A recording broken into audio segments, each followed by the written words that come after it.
జపమాల ప్రేక్షకులకు నమస్కారం. ఓం వరదాయ విజయ గణపతియే నమః. శ్రీ గురుభ్యో నమః. శ్రీమాత్రే నమః. జగన్నాథ, మహిషాసురుడు బాధలు పడలేకపోతున్నాం. వాడు మహాపాపాత్ముడు. మమ్మల్ని చిత్ర విచిత్రంగా హింసిస్తున్నాడు. వాడు అసాధ్యుడు, అతి దుష్టుడు, వరదర్పితుడు. యజ్ఞభాగాలను హరిస్తున్నాడు. దేవతలను అందరినీ పారద్రోలి స్వర్గరాజ్యాన్ని ఆక్రమించుకున్నాడు. ఇంద్రాసనం మీద తిష్ట వేశాడు. మేమంతా వాడి దాటికి తట్టుకోలేక ప్రాణాలు అరిచేతిలో పట్టుకొని కొండలకు కోనలకు పారిపోయాం. అనుక్షణం భయంతో చస్తూ కాలం గడుపుతున్నాం. బ్రహ్మదేవుడి వరం ఇంతవరకు తీసుకొచ్చింది. వాడికి పురుషుడి చేతిలో మరణం లేదు. ఏం చేయాలో తోచక నీ సన్నిధికి వచ్చాం. నువ్వే ఏదైనా ఆలోచించి ఉపాయం వాడి పీడ వదిలించాలి. నువ్వు దైత్య మాయా విశారదుడివి, దానవ సమర్థుడివి. వీడికన్నా గొప్ప రాక్షసులను సంహరించిన వాడివి, అన్నింటో సమర్థుడివి. నువ్వు కల్పించుకోకపోతే మాకు దిక్కులేదు. మహిషాసురుణ్ణి చంపగలిగిన స్త్రీ ఎవరా అని ఆలోచిస్తున్నాం. పార్వతీయ, సరస్వతియ, సతీదేవియ? వీరికి అంతటి శక్తి ఉన్నదా అని మరో సందేహం. ఏమైనా అంతా నువ్వే ఆలోచించు. దేవకార్యం చక్కబెట్టాలి. నువ్వు సకల దేవతా నాయకుడివి, భక్తవత్సలుడివి. దేవతల మొర ఆలకించిన విష్ణుమూర్తి అమాయకంగా చిరునవ్వులు చిందించాడు. మెల్లగా ఎలుగెత్తి పలికాడు. లోగడ మనమంతా కలిసి వాడితో యుద్ధం చేశాం, కానీ సంహరించలేకపోయాం. కాబట్టి ఇప్పుడు మరో దారి వెదకాలి. సకల దేవతాంశాలను, తేజోశక్తులను కలబోసి ఒక స్త్రీమూర్తి ఆవిర్భించినట్లయితే మహిషాసురుణ్ణి రణరంగంలో ఎదిరించి సంహరించగలదు. సర్వశక్త్యాంశ సంపన్నురాలై ఆ మాయావిని మట్టు పెట్టగలదు. ఇదొక్కటే తరుణోపాయం.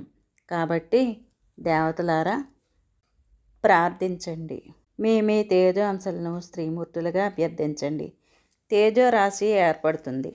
ఆ శక్తి స్వరూపునికి మన ఆయుధాలు అన్నీ సమర్పిద్దాం.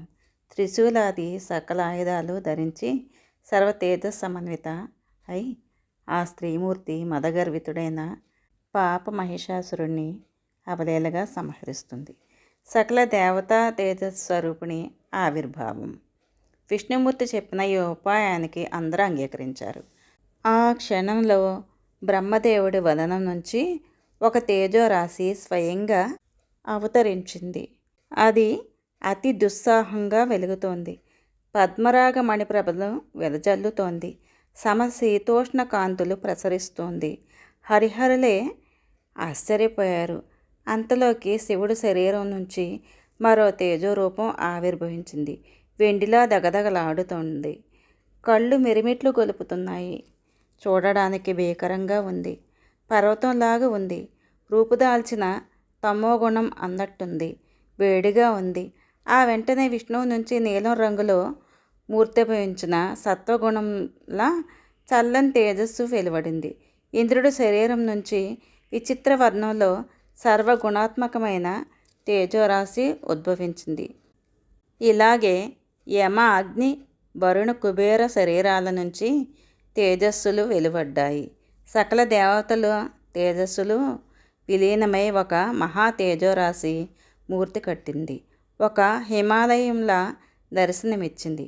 అంతా ఆశ్చర్యచకితులై చూస్తుండగానే ఆ తేజోరాశి ఒక స్త్రీమూర్తిగా పరిణమించింది. సౌందర్య రాశి, త్రిగుణాత్మిక, సర్వదేవ శరీర సముద్భూత, అష్టాదశభుజ, త్రివర్ణ, విశ్వమోహిని. తెల్లని ముఖం, నల్లని కన్నులు, ఎర్రని పెదవులు, చిగురుటాకుల వంటి అరచేతులు, శరీరమంతా దివ్యాభరణాలు, 18 బాహువులు, క్షణంలో 1000 బాహువులయ్యాయి. ఇప్పుడు సహస్రభుజ, మహిషాసుర సంహారానికి ఆవిర్భవించిన మహా తేజస్విని.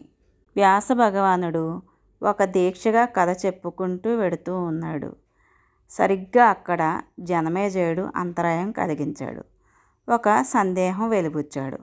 వ్యాస మహర్షి, దేవీ రూపం ఎలా ఆవిర్భవించిందో మరింత విస్తృతంగా వినాలని ఉంది. అందరి తేజస్సు ఏకీభూతమయ్యింది అన్నావు. ఎలా కలిసింది? ఎవరి తేజస్సు ఏ అవయవమైంది? ముఖ నాసికాది శరీర భాగాలు ఎలా ఏర్పడ్డాయి, ఆయుధాలు ఆభరణాలు ఎవరెవరు ఏమేమి ఇచ్చారు, నీ ముఖతః ఈ వివరాలన్నీ వినాలని కుతూహలంగా ఉంది.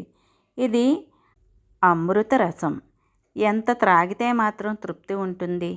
నీ ముఖపద్మం నుంచి జాలువాలుతున్న మహాలక్ష్మి చరితామృతమిది. సవిస్తరముగా చెప్పి తనివి తీరా అందించు అని అభ్యర్థించాడు. సౌనకాది మహాముల్లారా, జనమేజయుడు ఇలా అడిగేసరికి వ్యాస భగవానుడు అతన్ని తృప్తిపరచాలనే కోరికతో ఆ ఘట్టాన్ని మరింత మధురంగా మరింత విస్తరంగా వినిపించాడు. జనమేజయ, నీ కుతూహలాన్ని అర్థం చేసుకున్నాను. వివరంగా చెప్తాను, శ్రద్ధగా విను. ఆ మహాలక్ష్మి రూపాన్ని యథాతథంగా వర్ణించి చెప్పాలి అంటే బ్రహ్మ విష్ణు మహేశ్వరులకు కూడా సాధ్యం కాదు. మరి నేనా చెప్పగలవాణ్ణా? ఉద్భవించింది అని మాత్రం చెప్పగలను. ఆ చెప్పడం కూడా నిజానికి వాస్తవం కాదు. ఎందుచేతనంటే ఆ జగన్మాత నిత్యురాలు, ఎప్పుడూ ఉంటుంది. దేవకార సిద్ధి కోసం ఇప్పుడు ఏకరూపత్వాన్ని పొందింది. విభిన్న రూపాలలో ఉండేది తానే. నటుడు లోకరంజకం కోసం రంగస్థలం మీద విభిన్న పాత్రలు రూపాలు ధరిస్తాడు, కానీ తాను ఒక్కడే. అలాగే ఈ మహాలక్ష్మి ఈ సృష్టిలో సకల రూపాలలోనూ తానే ఉంటుంది. అవసరాన్ని బట్టి మళ్ళీ ఏకరూపత్వాన్ని పొందుతుంది. వాస్తవంగా చూస్తే ఈమెకు ఒక రూపమంటూ లేదు, కేవలం అరూప. అయినా లీలా విశేషంగా సకల రూపాలు ధరిస్తుంది. నిర్గుణ అయిన సగుణ అయిన కార్యకర్మానుసారంగా రూపంతో పాటు నామధేయాలు ఏర్పడుతుంటాయి. అయినా నువ్వు అడిగావు కనుక నా శక్తి మేరకు ఎవరి తేజస్సు ఏ అవయవంగా రూపొందిందో తెలియచేస్తాను, విను. శంకరుడి తేజస్సు ముఖపద్మం అయ్యింది. అది శ్వేతవర్ణం, శుభాకారం. యముడి తేజస్సు ఆ దేవికి నల్లని పొడవైన కురులు అయ్యాయి. మేఘవర్ణంలో మనోహరమైన వంకీల జుట్టు. అగ్నిదేవుడి తేజస్సు కృష్ణశ్వేత రక్తవర్ణాలతో 3 కన్నులు అయ్యాయి. ప్రాతః సాయం సంధ్యా తేజస్సు దట్టమైన కనుబొమలు అయ్యాయి. మన్మధుడి ధనుస్సులా మెరిసిపోయే భ్రూలత. వాయుదేవుడి తేజస్సు చెవులు అయ్యాయి. అవి మన్మధుడి డోలికల్లా మనోహరంగా ఉన్నాయి. కుబేరుడి తేజస్సు ఆ మహాదేవికి నాసిక అయ్యింది. నువ్వు పువ్వులలాగా స్నిగ్ధంగా నున్నగా నిగనిగలాడుతోంది. ప్రజాపత్య తేజస్సుతో ఆ తల్లికి దంతాలు ఏర్పడ్డాయి. కొనలు తేలి దగ్గరగా పేర్చిన మల్లె మొగ్గల్లా అవి ప్రకాశిస్తూ ఉన్నాయి.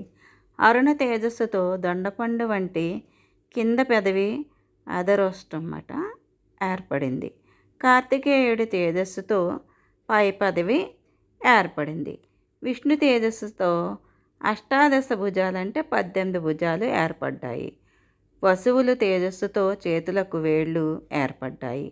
అవి చిగురుటాకుల్లా ఎర్రగా పారదర్శకంగా భాసిస్తున్నాయి.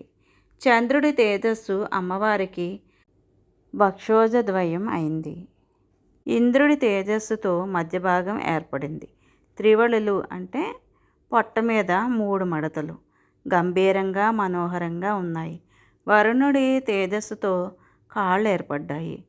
పృథ్వీ తేజస్సుతో విశాలమైన జగనం అంటే కటి చట్ట ఏర్పడింది.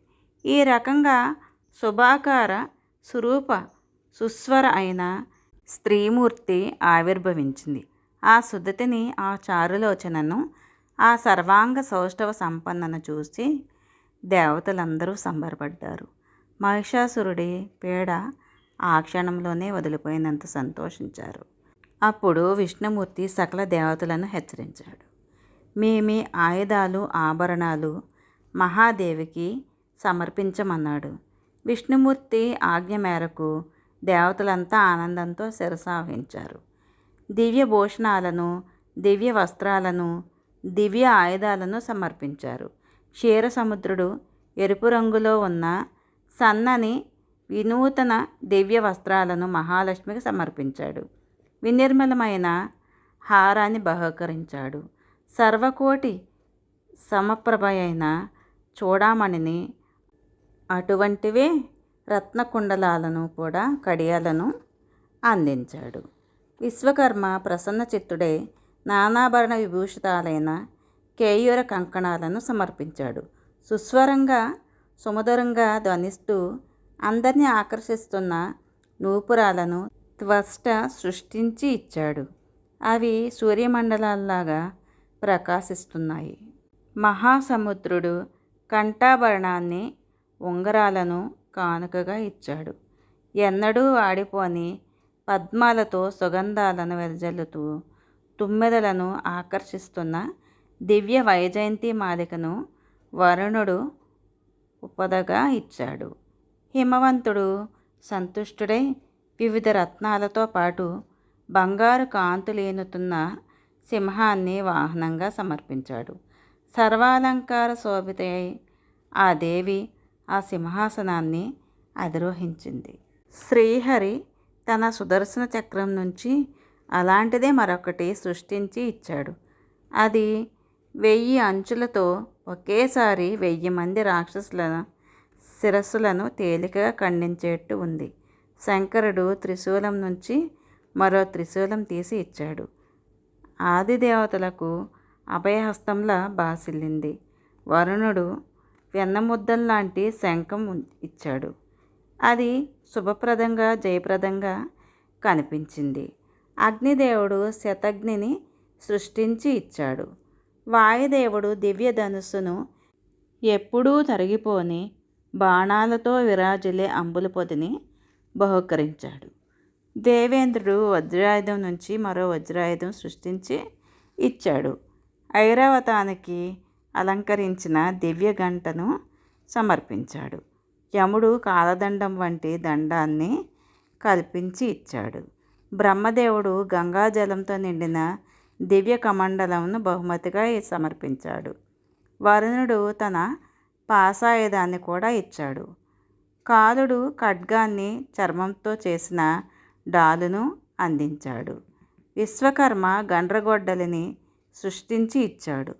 కుబేరుడు సురాపూర్ణమైన సువర్ణ పాత్రను సమర్పించాడు.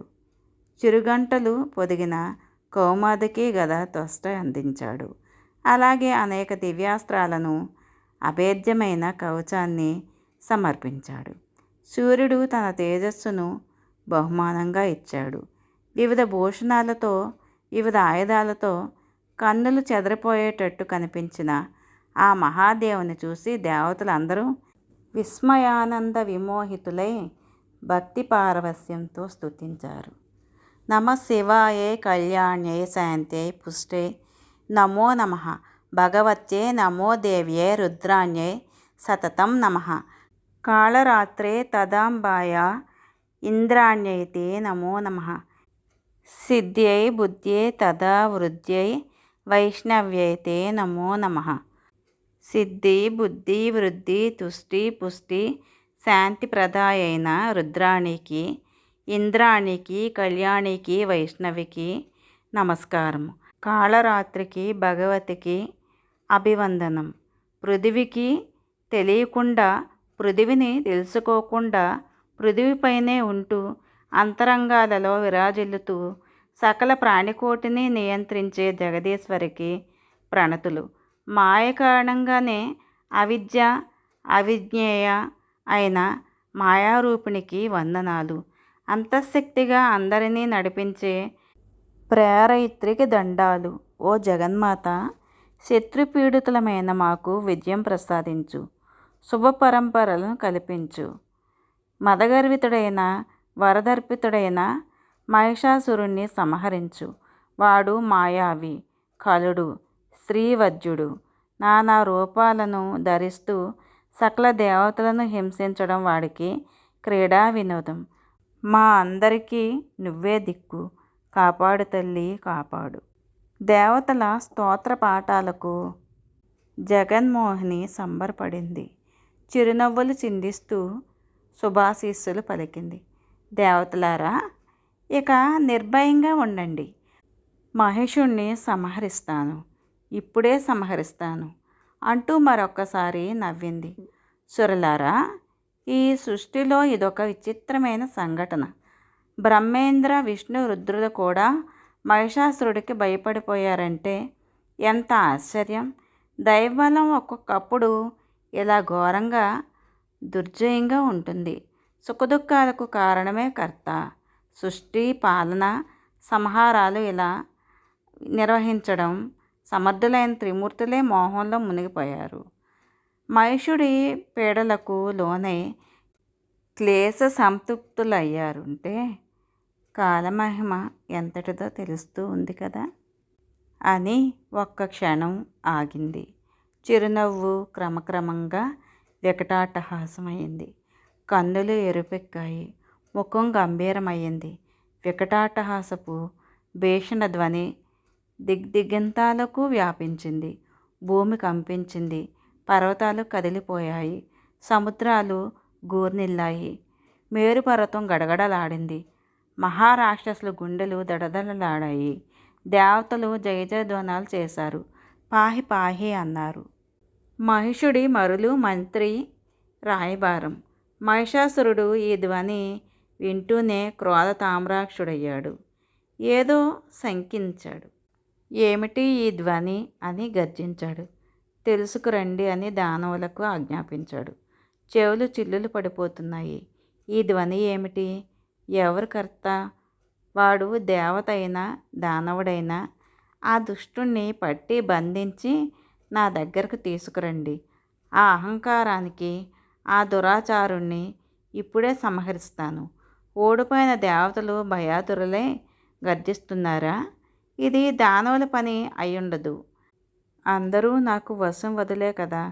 మరి ఈ పిచ్చి చేష్ట ఎవరు చేసి ఉంటారు? త్వరగా తెలుసుకోండి. వాణ్ణి ఈడ్చుకురండి, లేదంటే నేనే వెళ్ళి సంహరిస్తాను అని మహిషాసురుడు గర్జించేసరికి దూతలు నలుదిక్కులకు పరుగులు తీసి అన్వేషించారు.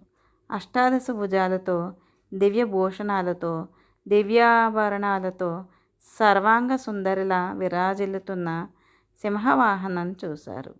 సువర్ణ పాత్రను చేత ధరించి మధుపానం చేస్తూ వికటాట్టహాసం కొనసాగిస్తూ మహాదేవిని చూడగానే ఆ దానవ దూతలు పై ప్రాణాల పైనే పోయాయి. పరుగు పరుగున తిరిగి వచ్చి మహిషాసురుడికి విన్నవించారు.